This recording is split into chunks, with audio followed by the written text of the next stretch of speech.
மணிலேருந்து பிரச்சனை பண்ணிக்கிறேன். எந்த டீனும் வரல, எந்த சூப்பரண்டும் வரல. காலையில் நடக்க தேவை, அது பிபி பேஷண்ட்டுனாங்க. அதுக்கப்புறம் சாயந்தரம் ஜூஸ் கொடுத்த உடனே கொஞ்ச நேரம் நடக்க சொல்லுங்கன்னாங்க. நடந்துட்டு வந்து படுத்ததுக்கப்புறம் அவங்க செக் பண்ணி பார்த்துட்டு குழந்தை பாத்ரூம் போயிடுச்சு. குழந்தை இல்லாத நாங்கள் எவ்வளோ தவம் இருந்தோம். என் குழந்தை போனது போச்சு. என் பிள்ளைய அறுத்து 4 பக்கமாக அறுத்து கூர் போட்டு படுக்க வச்சுக்கிறாங்க. அதுக்கு பதில் சொல்லுங்க.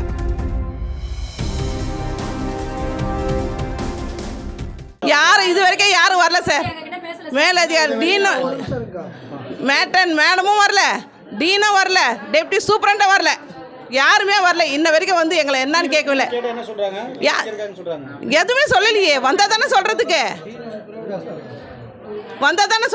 டீனும் வரல. நான் தான் சொல்கிறேனே, மேட்டனும் வரல, டெப்டி சூப்பரண்டும் வரல, இவங்களும் வரலையே, டீனும் வரலையே. வந்தால் தானே எங்களை கேட்டால் பதில் சொல்கிறதுக்கு. வரலையே, வர சொல்லுங்க. நீங்கள் எத்தனை நாள் அட்மிட் பண்ணீங்க? போன வியாழக்கிழமை அட்மிட் பண்ணேன் சார். என்னென்னலாம் சொல்லி? பிபி ஜாஸ்தியாக இருக்குன்னாங்க. அவ்வளோதான், வேறு ஒன்றும் கிடையாது. அவளுக்கு சுகரு, தைராய்டு எதுவுமே கிடையாது. பிபி தான் ஜாஸ்தியாக இருக்குது. டீன் இங்கே வரணும். ஏன்னு கேளு, இவ்வளோ பிரச்சனை. நான் 4 மணிலேருந்து எத்தனை மணிக்கு 3:30 மணிலேருந்து பிரச்சனை பண்ணிக்கிறேன். எந்த டீனும் வரல, எந்த சூப்பரண்டும் வரல.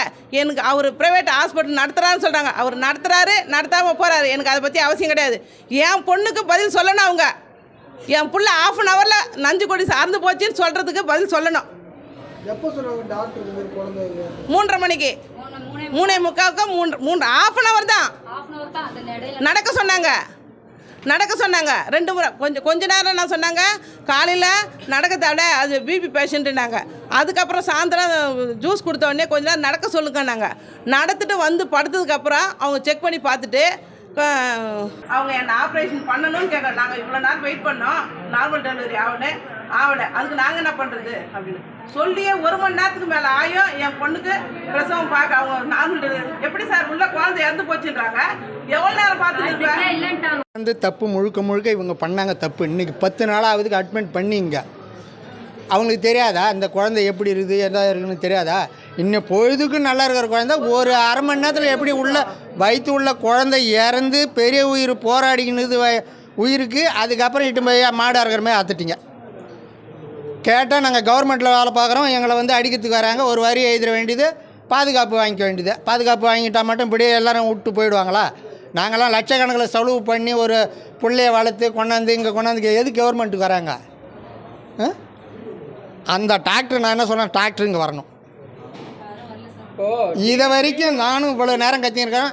நாங்கள் பண்ணது தப்புன்னு நான் விட்டு போக மாட்டேன். வேலை தெரிய நீ செய்தால என் வீட்டுக்கு குழந்தை போன மாதிரி இன்னும் ஒருத்தவங்க குழந்தையும் அப்படி தான் நீ பண்ணுவேன்.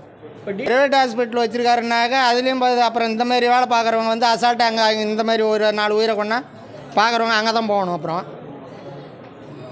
நானும் 2 குழந்தைய பெரிய பொண்ணுக்கு 1.5 லட்ச ரூபா செலவு பண்ணி தாங்க ஆப்ரேஷன் பண்ணி எடுத்துருக்கிறேன். நான் கவர்மெண்ட்டை வந்து சாதாரணமாக நம்புறது கிடையாது. அசால்ட்டாக வேலை பார்க்குறவங்க, கவர்மெண்ட்டில் வேலை பார்க்குறவங்களாம். இதுவே ப்ரைவேட்டாக இருந்தால் உயிரை கொடுத்து வேலை பார்த்துருப்பாங்க.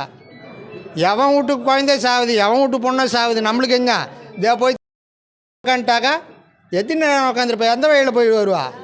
போய் வா. நான் இவ்வளோ நேரம் கத்துறமே, நாங்கள் தான் இந்த தப்பு பண்ணணும். ஏன் வந்தாங்க நம்ம போல் வந்து நார்மலாக செக்கப் பண்ணுறதுக்காக வந்திருந்தோண்ணா. அப்போ என்ன சொன்னாங்க, செக் பண்ணிவிட்டு பிபி லெவல் வந்து அதிகமாக இருக்குது, அப்போனா நீங்கள் அட்மிட் பண்ணணும் அப்படின்னாங்க. அதாவது வந்து ஒரு பிபி ஒரு 10 தான் அதிகமாக இருந்தது.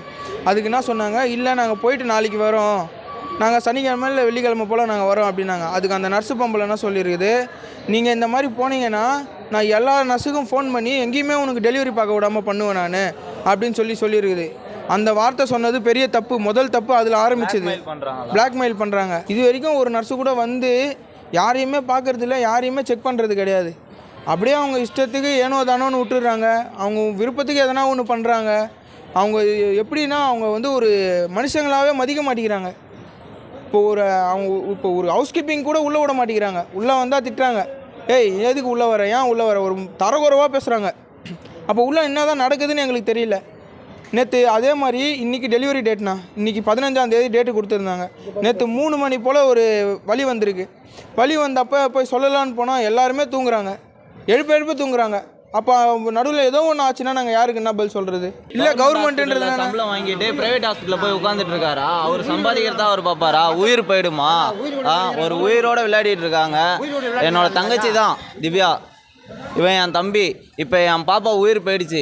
இப்போ யார் என்ன பதில் சொல்லுவா? எதாக இருந்தாலும் அவங்க தானே முடிவு எடுக்கணும். அவங்க முடிவு எடுக்காத இப்போ என்ன பண்ணிட்டு இருக்காங்க? அவ்வளோ நேரம் நான் 10 நாளாக இந்த ஹாஸ்பிட்டலில் இருக்கோம். ஏதோ ஒரு செக்கப் எதனா ஒன்று பண்ணாலும் எதுவுமே ரெஸ்பான்ஸ் கிடையாது. எல்லாமே ஏட்டக்கு போட்டியாக சொல்கிறாங்க. எதாக இருந்தாலும் எங்களை தான் திட்டுறாங்க. உள்ளே ஒரு ட்ரீட்மெண்ட் கூட நடக்க மாட்டேங்குது. இன்னும் யாருமே வரலைங்க. இன்னும் யாருமே வந்து பார்க்கல. உள்ளே எல்லாம் பண்ணாங்க. இப்போ பாப்பாவே இறந்துடுச்சு. என் தங்கச்சி உள்ளே அறுத்து போட்டு வச்சுருக்காங்க. நான் மாடு மனுஷனா எதுவுமே என்ன நடக்குது ஏது நடக்குது ஏன்னா ஒன்று சொன்னால் எல்லாமே லேட்டாக சொல்கிறாங்க. இப்போ கவர்மெண்ட் ஹாஸ்பிட்டலில் சம்பளம் வாங்கிட்டு ப்ரைவேட் ஹாஸ்பிட்டலில் போய் உட்காந்துருக்காங்களா? அவங்க என்னத்துக்கு தான் படிச்சுட்டு வராங்க?